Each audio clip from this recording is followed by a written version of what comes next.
आज मी तुम्हाला दाखवणार आहे चायनीज भाजीचा इंडियन भाजीमध्ये कसा कायापालट करायचा। ते बॉक चाय नावाची एक चायनीज भाजी मिळते, हिरवी भाजी आहे आणि अतिशय न्यूट्रिशियस असते। तुम्हाला माहितीच आहे हिरव्या भाज्या किती तब्येतीसाठी उत्तम असतात। चायनीज रेस्टॉरंटमध्ये ही नेहमी सापडते। ते लोक हाय हीट वर स्टर फ्राय करून सर्व करतात। तुमच्या जवळपास मिळत असेल तर जरूर खाऊन बघा। चला पटकन सुरू करूया। हे बॉक चाय, ह्याला चायनीज भाजी असते, हे असं दिसतं।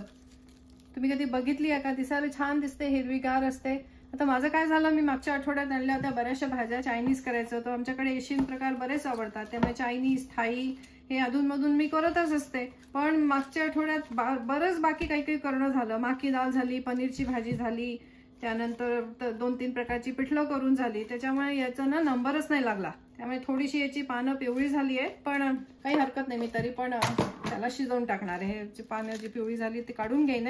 तर मग आता आज काय माझा चायनीज करायचा विचार नाही आहे, तर म्हटलं मग काय करावं। आता मी याला कायापलट करणार आहे। चायनीज भाजीचा मी इंडियन मध्ये कायापलट करणार आहे। तर तुम्हाला दाखवते काय करायचं ते। तर ही चिरताना याचा खालचा भाग असा काढून टाकायचा आणि याला स्वच्छ धुवावं लागतं। आत कधी कधी माती असते, तर मी बुडवून ठेवलं होतं पाण्यात। आणि आता याचा जो पांढरा भाग आहे ना, तो वेगळा करून घ्यायचा, कारण तो शिजायला थोडा वेळ लागतो। तर चायनीज भाजी करताना मी याला आलं, हिरवी मिरची, भरपूर आलं, लसूण, हिरवी मिरची घालून खूप हाय हीट वर फ्राय करते।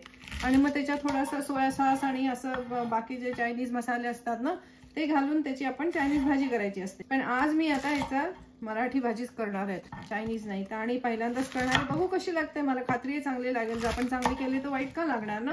तर याचा जो हा पांढरा भाग आहे ना, हा असा वेगळा करून घ्यायचा आणि मग पानं आपण वेगळी चिरू आणि पांढरा भाग वेगळा चिरून घेऊ। तर याच्याबरोबर मी हे पण कांद्याची पात वगैरे पण आणून ठेवलेली होती। आता मी बाकी जे मसाले घालणार आहे त्याच्यामध्ये हे आहे, शिवाय अजून काय मसाले घालून ते मी तुम्हाला दाखवते। तर आता हिरवा भाग सगळं वेगळा करून घेतलाय आणि आता हा पांढरा पांढरा राहिला, त्याला मी जेवढा बारीक चिरता येईल तेवढा चिरून घेते। पटापट चिरायचं। तसं हे शिजतं चांगलं, मऊ शिजतं, म्हणजे जरी जाड राहिलं ना तरी ते तोंडात येणार नाही, शिजेल ते। आता यासोबत कांद्याची पात पण चिरून घेते। आता या चायनीज भाजीचा मस्तपैकी आपला झन्नाट नागपुरी, कोल्हापुरी असं काहीतरी भाजी बनणार आहे। कांदा चिरून झाला, हिरवी पात मी नंतर टाकणार, आधी पांढरा भाग चिरून घेतलाय।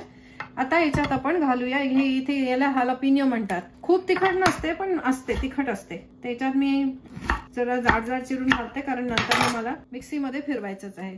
चांगला 2-4 जाड लसणीच्या कळ्या, हे बघा लसूण धुवून घेतली आहे। सोलणं आवश्यक नाहीये, सोलायचं असेल तर सोलायचं, नाही सोललं तरी चालतं, कारण नाहीतरी आपण भरडच करणार आहोत की नाही। सहजपणे जी सालं निघतील ती काढून घेते, बाकीचं काही नाही। बाकी मी असंच त्याला वाटून टाकणार आहे। आता याला मिक्सीमध्ये मी जरा जाडसर असं ओबडधोबड वाटून घेते। हे बघा, मी याच्यात मिक्सीमध्ये ओबडधोबड फिरवून घेतलाय। अगदी जस्ट एक घर्र करत 1-2दा पल्स मोडवर फिरवलं आणि असा मस्तपैकी ठेचा तयार झालाय। तेल मस्त तापलंय, छानपैकी धूर यायला लागलाय। तर घालूया मोहरी, थोडीशी हळद, चांगलं चमचा भरून तिखट, आणि हे कांद्याचा पांढरा भाग आहे तो आधी घालते। जरासं परतून घेते, मग आपण भाजीचा पांढरा भाग घालूया। आता भाजीचा खालचा जो पांढरा भाग होते तो पण घालून घेते, ते आधी आपल्याला परतायचे। अरे एक वस्तू राहिली, मला आधी ना मिरची आणि लसूण आधी घालायची होती, ती राहूनच गेली। त्याला आधी तेलात परतायचं। तर मी भाजी बाजूला करते आणि त्याला परतून घेते। थोडंसं तेल आणखीन घालते। लसूण मिरची आधी तेलात परतली गेली पाहिजे। माझी जरा गडबड झाली, नाही घाई झाली भाजी घालायची, तेल तापलं होतं म्हणून। हिरवी मिरची आणि लसूण मस्त लालसर झाली। आता आपण बाकी काही परतून घेऊ। लसूण आणि मिरचीचा असा मस्त घमघमाट सुटलाय, खूप छान वास येतोय। आता याच्यात कांद्याची पात घालून घेते। हिरवा पाला आहे ना, वरचा भाग, पांढरा भाग तर आधीच परतून घेतला आपण।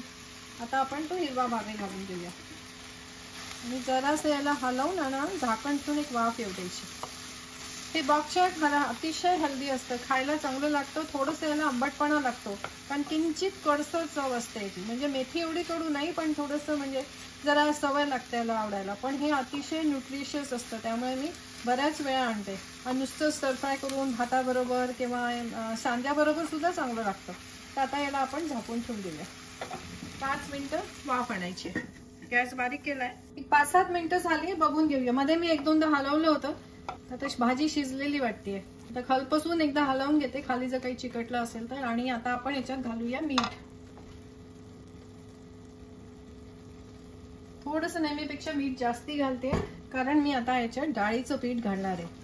तर आता हे आहे बेसन. बेसन म्हणजे तुम्ही तुमच्याकडे बारीक बेसन असेल तर घालू शकता, पण मी आता डाळ वाटून घेतली. एक पाव वाटी डाळ मिक्सीमध्ये वाटून घेतली कारण की मला ना भरड बेसन हवं होतं हे असं डाळीचं पीठ.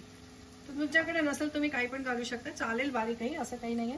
पण जाड यांनी थोडंसं असं छान याचं पाणी सोकून गेले भाजीचं आणि चव छान येते. आता हे आपण मस्तपैकी हलवून घेऊ आणि परत एक वाफ आणायची याला. आता मस्तपैकी दणकून वाफ आली आहे. बेसनाने जे डाळीचं पीठ आपण भरड घातलं होतं त्यांनी सगळं पाणी शोषून घेतलंय. आपली भाजी आता तयार आहे. तर चला आता आपण सर्व करूया. चला आता मी दाखवते कशी मी सर्व करणार आहे. हा आहे ताजा पहिला वाफेचा भात. आपण तो बुवा भाताचे भक्त आहोत. त्याच्यावर मस्त खमंग कढवलेलं साजूक तूप. हे आहे काय क्रॅनबेरीचं लोणचं. क्रॅनबेरीचं लोणचं खूप आंबट असतं आणि ह्या भाजी बरोबर काहीतरी आंबट छान लागतं. आणि आपली मस्तपैकी चायनीजची कायापलट झालेली मराठी भाजी. आवडली ना रेसिपी तुम्हाला? पटकन एक लाईक करून टाका. नाही आवडली तरी करून टाका, कदाचित पुढच्या वेळेस आवडेल. चला आपण पटकनच भेटूया अशाच एखाद्या सोप्या सुंदर पण चविष्ट रेसिपी सोबत.